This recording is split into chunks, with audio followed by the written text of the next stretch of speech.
It's time for Lefties Losing It, and the hopeless LA mayor has called for a curfew as the violence and destruction continues. But don't tell Maxine Waters that. No, the veteran Democrat congresswoman claims there's no violence. Even those who were out of step with what we are advocating, peaceful protest, did not create any violence. Nobody was shot, nobody was killed. Get it in your head. And so when martial law is called, what are you going to say? I missed the point. Don't miss the point, you all.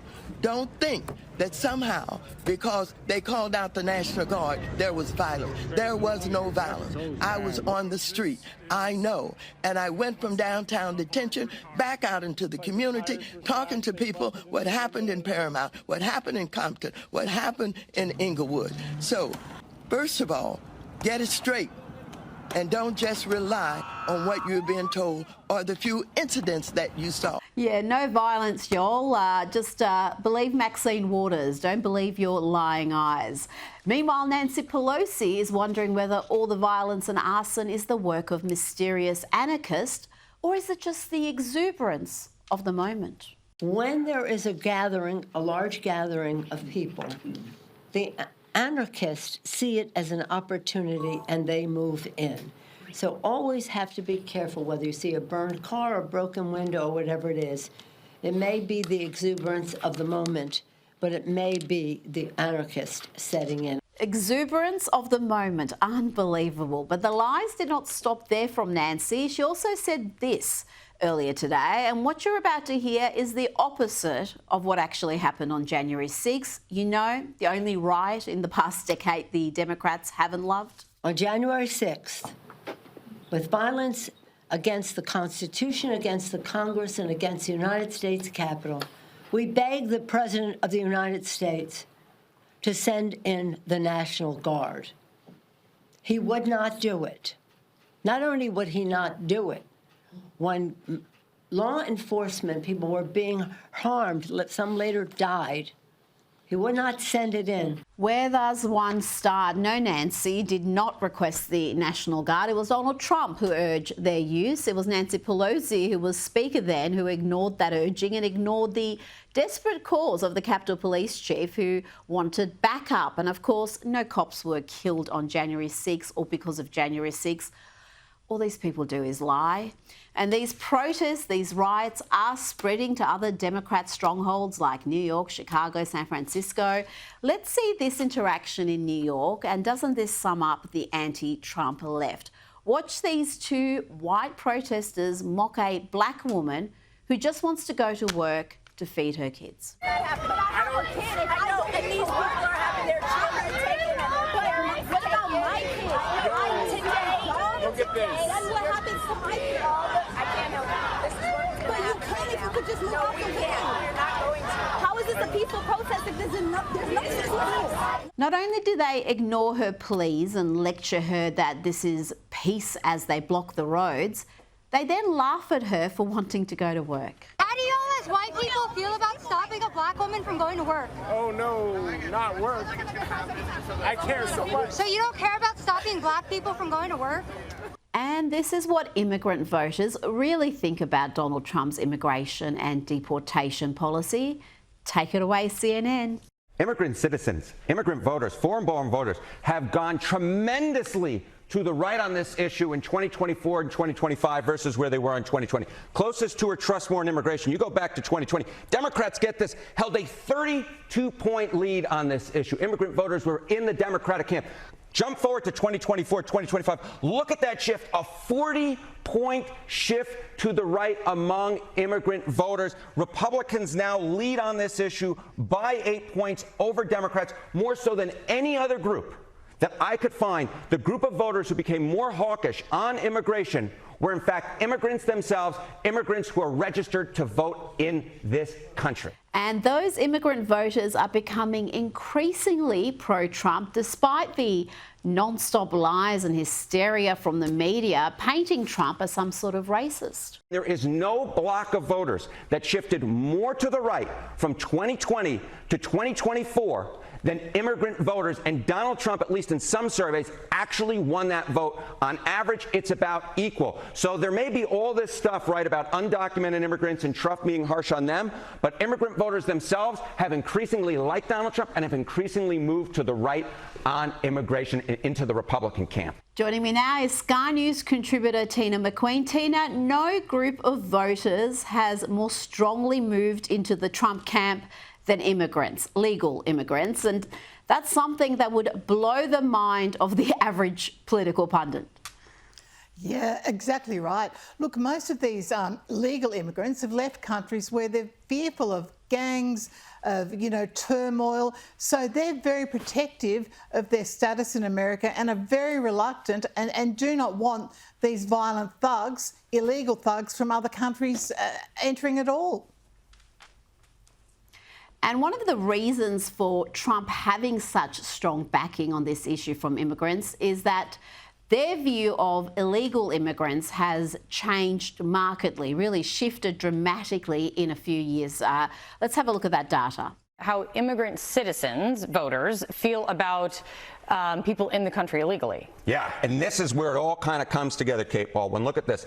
The net favorable rating, immigrants who are here illegally, among immigrant citizens, again, those registered to vote. In 2020, look at this, plus 23 points on the net favorable rating. But look at where we were in 2024, minus 6 points, underwater. So immigrant citizens have become increasingly unfavorable in their views of those immigrants who are here illegally. So I think it's so important when we're talking about this debate from a political angle to separate those out who are undocumented immigrants versus those who are here legally and those who are citizens and those who are voters. And Tina, I think a lot of legal immigrants are sick of being compared to illegal immigrants, having the issue conflated as if the term immigrant covers both groups when it doesn't. And a lot of people on the left, a lot of the so-called liberals in America make that mistake consistently.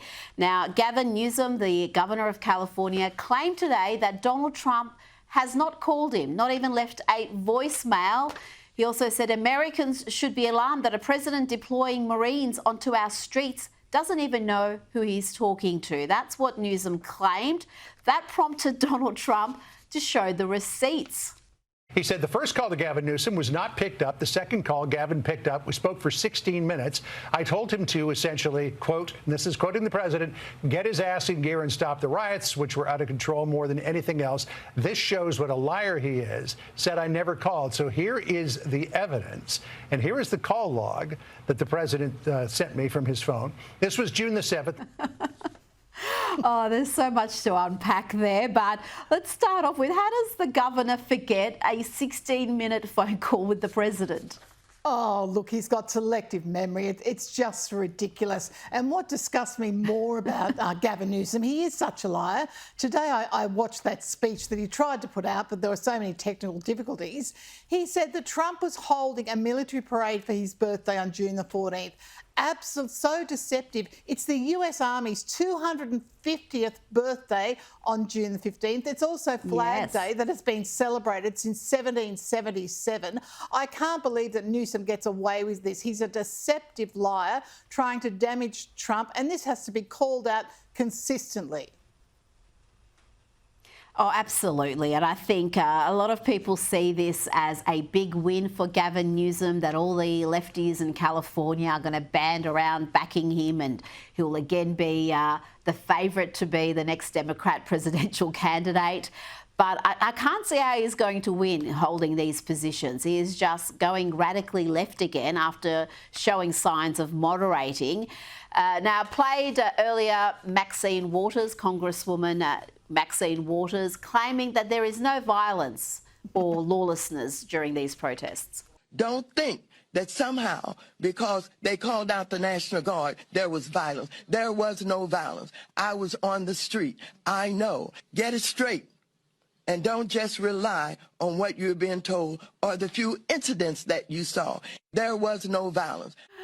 Of course, the footage of what's really happening has been superimposed behind her there. But what do you make of how the Democrats have responded to these riots? She's a veteran congresswoman, and she's not alone in trying to deny the violence and just standing with these rioters.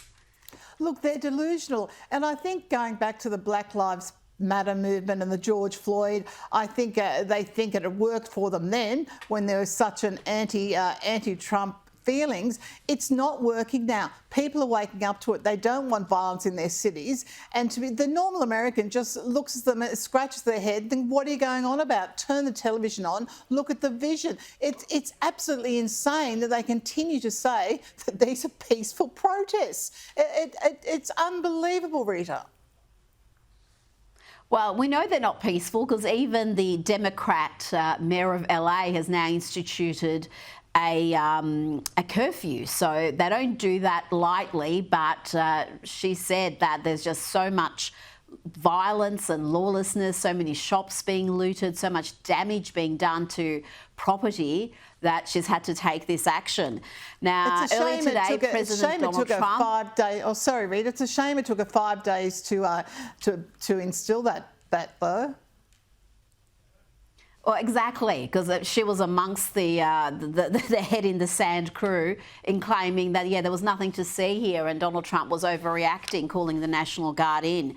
Now, President Trump announced earlier today that he will restore the names of Fort Robert E. Lee and 6 other military bases that honour Confederate war leaders. For a little breaking news, we are also going to be restoring the names to Fort Pickett, Fort Hood, Fort Gordon, Fort Rucker, Fort Polk, Fort A.P. Hill, and Fort Robert E. Lee. We won a lot of battles out of those forts. It's no time to change. Tina, Joe Biden renamed those bases honouring the Confederates back in 2023. The nation's largest base, Bragg, was briefly known as Fort Liberty, but all that is over, Tina. Yeah, and I think it's a great thing to do, as I said, particularly on the 250th anniversary of the US Army, to honour these legends that the military have a great respect for. And we're absolutely disgusted when Joe Biden did what he did and renamed them. Well, the military has really been boosted under Donald Trump, hasn't it? We've seen record recruitment numbers. We're hearing morale is high again. And there's just been such a dramatic shift in the culture of the place. There's now a great respect for the military, and you've got Pete Hesketh doing a fabulous job. And, people are proud now to join a force that they see is honourable and doing the right thing. And you don't have to be some sort of DEI program to further your career in the Army. They see it as a legitimate career move, so it's a good thing, Rita. It's great to see. I wish it would happen in Australia, quite frankly. Absolutely. Return meritocracy to the military. Now, there has been some disquiet from elements of the Trump base about the lack of arrests by the FBI. Some criticism of Kash Patel. Here is Kash Patel, the FBI director, explaining what his team is finding and what they're doing. When I first got to the Bureau, found a room that Comey and others hid from the world in the Hoover Building, full of documents and computer hard drives that no one had ever seen or heard of. Locked the key and hid access and just said, no one's ever going to find this place. What? Yeah. So my guys are going through that right now. What's in there? A lot of stuff. I mean, that's the thing. People are like, well, okay, go arrest him. And I'm like, okay, well, how about you let me run a methodical investigation?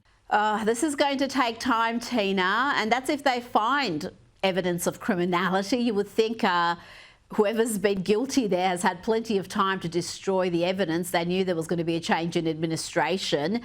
Are we going to see those arrests that so many in the base are wanting to see? Look, I think you will, but as you said, it takes time, and it's great to see such transparency and such honesty from the government. But it will take time, but I think, Kash Patel, he's not going to muck around, Rita, not at all. No, I don't think he will. Before you go, I've played examples of the American media doing its best to paint these violent protests as mostly peaceful, just like they did with BLM and Antifa. They're blaming the administration for the violence that's happening. And one man who would ordinarily be doing that, but he's not at the moment, Tina, because he's been suspended by his employer. That's ABC's Terry Moran. He was suspended after this bizarre tirade against President Trump and Stephen Miller. Part of it, I'll just read you a little bit of it because it went on for some time. He said, "It's not brains, it's bile. Miller is a man who is richly endowed with a capacity for hatred. He's a world-class hater." And he also said, "You can see this just by looking at him because you can see that his hatreds are his spiritual nourishment. He eats his hate." I mean, the whole thing was crazy. Yeah. And now there's reports coming out of the ABC that his colleagues, at least some of them who are talking to the New York Post, are saying they want to see him sacked. They don't want to just see a suspension because it makes all of them look terrible.